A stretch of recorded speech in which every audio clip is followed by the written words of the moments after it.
Honorable members, please, a reference by the chair. Honorable members, today is the 24th anniversary और पराक्रम के सम्मान में कारगिल विजय दिवस की 24वीं वर्षगांठ मना रहा है। इस अवसर पर हम अपने सशस्त्र बलों की वीरता, संकल्प शक्ति और प्रतिबद्धता को नमन करते हैं, जिन्होंने कारगिल के प्रतिकूल मौसम और दुर्गम इलाके में असाधारण वीरता का परिचय देते हुए विजय प्राप्त की है। ये सभा कारगिल युद्ध में शहीद हुए सशस्त्र बलों के सैनिकों के सर्वोच्च बलिदान के लिए उन्हें नमन करती है और उनके परिवारों के प्रति अपनी गहरी संवेदनाएं व्यक्त करती है। अब ये सभा उन सभी वीर सैनिकों की याद में कुछ देर मौन रहेगी जो हमारे राष्ट्र की एकता और अखंडता को अक्षुण्ण बनाए रखने के लिए वीर गति को प्राप्त हुए हैं।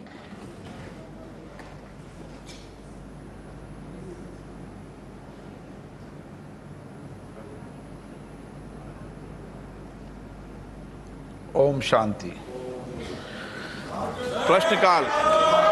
क्वेश्चन नंबर 81 श्री मलुक नागर।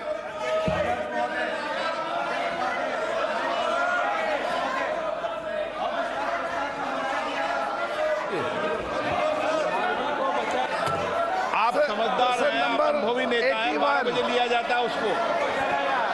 प्रश्न नंबर 81 के संसद में किस तरीके की बात करते हैं, आप समझाइए अपने सदस्यों को।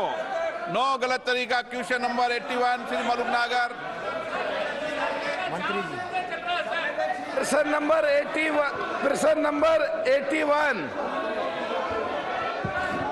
माननीय मंत्री जी, सभा पटल पर जवाब रख दिया गया। मलुक जी। सब मैं आज एक जो पहला प्रश्न लगा है उसमें मणिपुर से ऑटोमेटिक जुड़ जाता है और ये लोग मणिपुर के बारे में चर्चा नहीं चाहते क्या? जो जूट की खेती है वो मणिपुर में भी होती है, उड़ीसा में भी होती है, बिहार में भी होती है। तो मैं मंत्री जी से जानना चाहता हूँ, जो एक्सपोर्ट होकर के पैसा देश में आया उसमें से कितना पैसा किसानों को दिया जा रहा है इंसेंटिव के रूप में? और दूसरा, सरकार क्या कर रही है जो जूट की खेती नई टेक्निक से पूरे देश में, पश्चिमी उत्तर प्रदेश में भी जो ज्यादा बढ़ाई जा सके?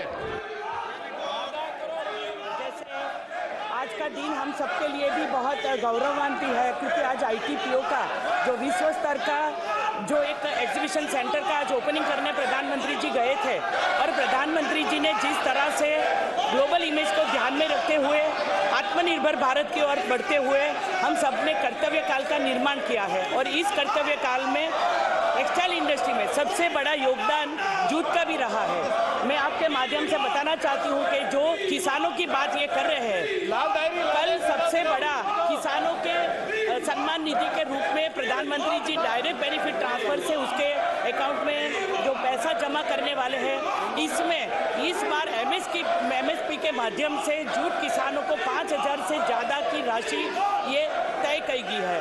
और इसके साथ में जो एक्सपोर्ट निर्यात की बात कर रही है, आज जो एग्जीबिशन सेंटर बना है जूट रिलेटेड, जो ग्लोबल इमेज में जूट का आगे बढ़ने के लिए जो टेक्निकल टेक्सटाइल का यूज़ हो या उनसे जुड़ी हुई जो चीज़ बनती है उनके प्रमोशन के लिए ट्रेनिंग सेंटर से लेके उनकी खेती में कैसे बदलाव आए, किस तरह से नई टेक्निक से खेती हो जाए। मैं एक बात ध्यान में लाना चाहती हूँ कि ऐसी कोई भी जो चीज़ होती है इसमें राज्य सरकार का सहयोग चाहिए और उन्होंने जिस तरह से बताया है, सबसे ज़्यादा जूट मिल है वेस्ट बंगाल में और वेस्ट बंगाल की जितनी भी मिलें हैं उनको सरकार ने प्रोक्योर करके जो हमारी चीनी और हमारी पेड़ी के लिए जो हमने जो जूट बैग है उनको सिक्योर नहीं किया होता तो ये लोग इस तरह से आगे नहीं बढ़ पाते। लेकिन इसमें भी ये परेशानी है कि उनको जो सरकार के सहयोग मिलते उनके जो सहयोग मिलता है, लेकिन उन्होंने अपनी टेक्नोलॉजी को अपग्रेड नहीं किया, ना तो नई मिल को अपग्रेड किया, ना ही तो टेक्नोलॉजी करी, कैसे गोल्डन प्रकार का जूट बन जाए उसके लिए सोचा गया। तो इसमें हमें सीड से लेकर उनके कैसे 1 हेक्टेयर के अंदर सबसे ज़्यादा उसकी खेती हो जाए, उसकी ट्रेनिंग हो जाए, उसके मार्केट लिंकेज हो जाए और मार्केट लिंकेज के साथ में एक्सपोर्ट तक की चीज़ें सरकार ने इसी योजना के माध्यम से बनाई है।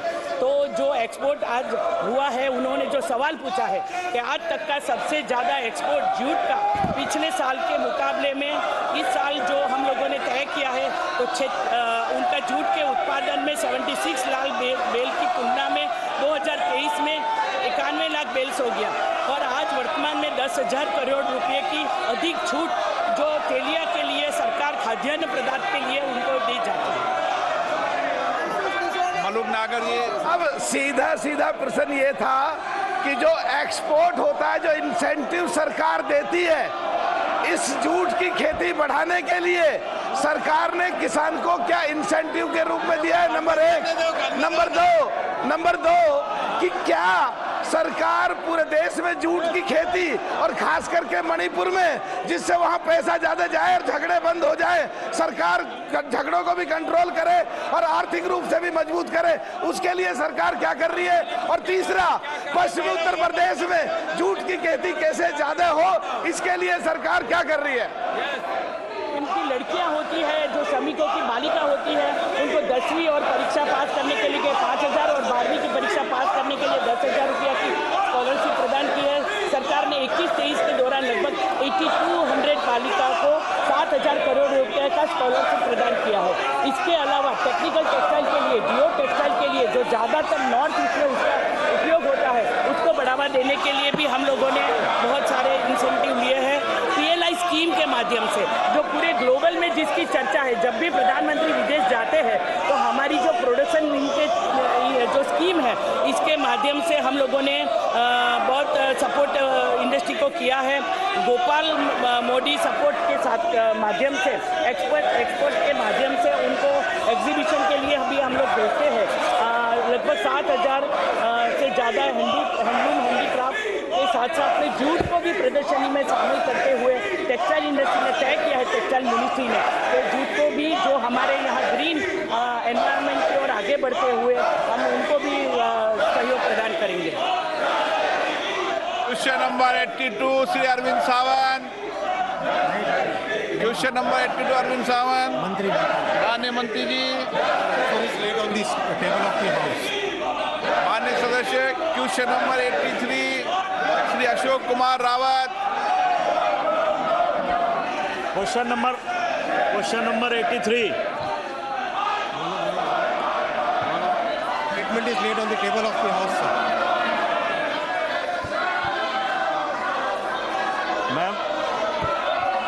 मैं माननीय प्रधानमंत्री जी और माननीय रेल मंत्री जी का आभार। For the remaining period of the quadrennial 2022 to 2025 to fill up the vacancy caused due to the retirement of Sri K.C. चाहूँगा कि इसके निर्माण कार्य में काफ़ी विलम्ब हो रहा है, क्या इसके शीघ्र पूर्ण करवाए जाने हेतु कोई निर्देश पारित करेंगे? सांसद महोदय ने जो प्रश्न पूछा है, इनके क्षेत्र में 3 लेवल क्रॉसिंग्स है माननीय अध्यक्ष जी। Level crossing number 247, level crossing number 248 और लेवल क्रॉसिंग नंबर 249, जो कि सैंडिला स्टेशन के आसपास है, तीनों के तीनों। LC 247 में कंस्ट्रक्शन फिजिबल नहीं है, क्योंकि वहाँ पे दोनों तरफ बहुत ज़्यादा बिल्ट अप एरिया है और क्रॉस रोड्स भी है अप्रोच एरिया में। LC 248 का टेक्निकल और फिजिबिलिटी रिपोर्ट बन चुका है और इस काम को आगे बढ़ाया गया है। LC 249 में कॉस्ट शेयरिंग बेसिस पे ये प्रोजेक्ट अप्रूव हुआ था माननीय अध्यक्ष जी, और रेलवे ने इस कॉन्ट्रैक्ट को अवार्ड कर दिया है मई के 2022 में। उसके बाद में काम में थोड़ी सी कुछ और चेंज आया, चेंज होने के कारण अप्रोच पोर्शन का कॉस्ट भी इसमें इंक्लूड किया गया और इस पूरे के पूरे काम को टेंडर अवार्ड कर दिया गया है। काम तेजी से चल रहा है। धन्यवाद माननीय मंत्री जी। मैं दूसरा पूरक प्रश्न जानना चाहूँगा कि मेरे संसदीय क्षेत्र में Balamau railway station level crossing 257 है, जिसमें अंडरपास के लिए फाइल लंबित पड़ी हुई है रेल मंत्रालय में, और उसी के साथ ही 258 की लेवल क्रॉसिंग है जिस पर रेलवे ओवरब्रिज स्वीकृत हो चुका है। मैं माननीय मंत्री जी से जानना चाहूँगा कि 257 के रेलवे अंडरब्रिज और 258 के रेलवे ओवरब्रिज की आगे की प्रक्रिया में अविलंब प्रारंभ किए जाने हेतु कोई निर्देश देंगे। मान्यवर सांसद महोदय का सजेशन नोट किया गया सर, और मैं मान्यवर सांसद से Serious about it. These are important notices. I am just reading out names so that the nation comes to know that these are the honorable members who feel concerned on a particular issue. Now, if we convert it into a scene which becomes non-serious, we don't send a right signal. Shri Malika. So that the entire country knows who raised this, I'll tell you. who are the papers. One That is important. No, sir. No, sorry, please. Leader of the House. Leader of the House, please. Understand the rules. They don't know that the motion is already accepted under 176. So the nation is coming to know. Their ignorance. Concern is of everybody. Honorable members, as a matter of fact, two very important issues were raised by Derek O'Brien. One was precedence has to be given to this rule over 176. He was the first one to take exception why party of a member was being indicated. I studied the entire situation right from the beginning. Practice of parliament has been that a member of parliament represents the entire country and his party's name does not appear even when we have official documentation of proceedings. So from that perspective, what the leader of the opposition has said perhaps may not be in conformity with the practice we have had all throughout. There was a lapse at my end, an occasion for me to put things in proper perspective. Dr. Shantanu Sen, Shri Mohammad Nadmil Haq. I said बहुत सारी जगह जो हमारे underpasses हैं, underpasses में sump create किया गया है, जिस सम्प से मोटर लगाई गई है ताकि पानी को बाहर पंप आउट किया जाए। सातवां, बहुत सारी जगह क्रॉस ड्रेनेज की व्यवस्था की गई है। माननीय अध्यक्ष जी, करीब 1900 ऐसे अंडरपासेस हैं जिसमें रिपेयर करके आज परिस्थिति पहले से बेहतर है।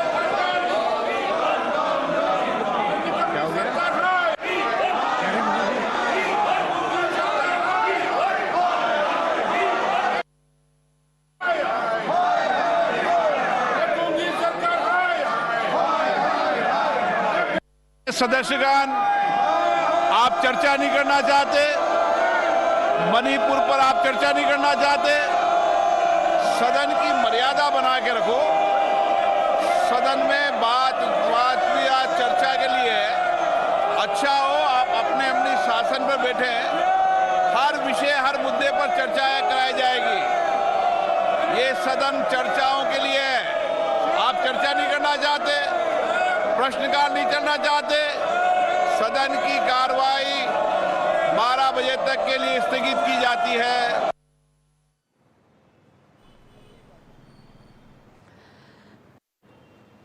इस वक्त की बड़ी खबर आपको बता दें, लोकसभा की कार्यवाही शुरू होने के साथ साथ जबरदस्त हंगामा आपने सुना। लोकसभा स्पीकर ओम बिरला की ओर से कहा गया कि क्या आप प्रश्नकाल नहीं होने देना चाहते।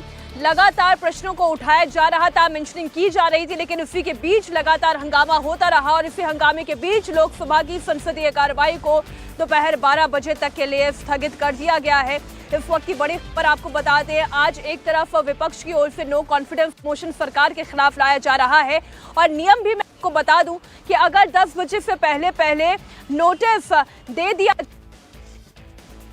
स्पीकर के ऑफिस तक, ये लोकसभा स्पीकर के ऊपर फिर उनका निर्णय है कि वो कब इस मैटर को उठाते हैं सदन के अंदर। I have already imparted a ruling that the notices for short duration discussion received regarding the violence in Manipur are admitted, and the leader of the House, Shri Piyush Goyal, had agreed for discussion on the issue. Since a similar notice has already been agreed for discussion by government, the notices received under Rule 267 are misconceived. Moreover, none of the notices fulfill the mandate of Rule 267 or are in conformity with the ruling imparted by me on 8th December 2022.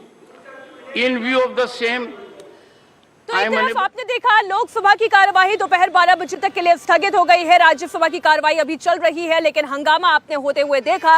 विपक्ष की रणनीति क्या है, किस तरीके से वो सरकार को घेरने की तैयारी कर रही है, जानने के लिए सीधा चलते मेरे सहयोगी विजय लक्ष्मी के पास। विजय,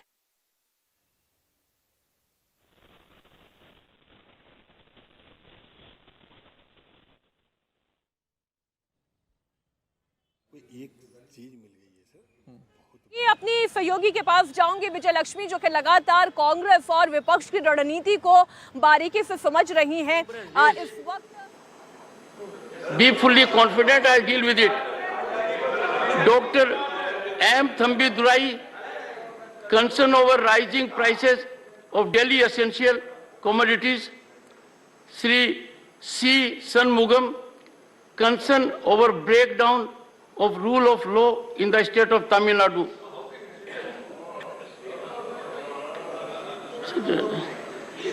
Honorable members, in addition, I have received a representation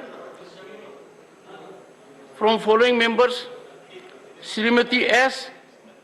Fan Ganon Konyak, Sri Ravangra Narjari, Sri Pavitra Margareta, Sri Kamakhya Prasad Tasa, Sri Bhubaneswar Kalita, Sri K. Van Lal Vena, Sri Ishe Lachungpa, Dr. Van Veirai Khadlukhi, Sri Viplab Kumar Dev, Sri Maharaj Sanaja Obali Simba, Sri तो सरकार इस वक्त क्या no opposition motion के लिए पूरी तरीके से इस चुनौती का सामना करने के लिए तैयार है? विपक्ष की रणनीति सरकार को घेरने की क्या है? लोकसभा की कार्यवाही दोपहर 12 बजे तक के लिए स्थगित हो गई है। राज्यसभा की कार्यवाही इस वक्त चल रही है, लेकिन क्या आज एक बार फिर हम चर्चा होते देखेंगे? सवाल वहीं। वक्त एक छोटे से ब्रेक का, होंगे फौरन हाजिर, दोबारा आपको लिए चलेंगे राज्यसभा की संसदीय कार्यवाही में। इंडिया टीवी हर वक्त हर जगह डाउनलोड करने के लिए सर्च करें India TV news Google play store या ऐप स्टोर पर।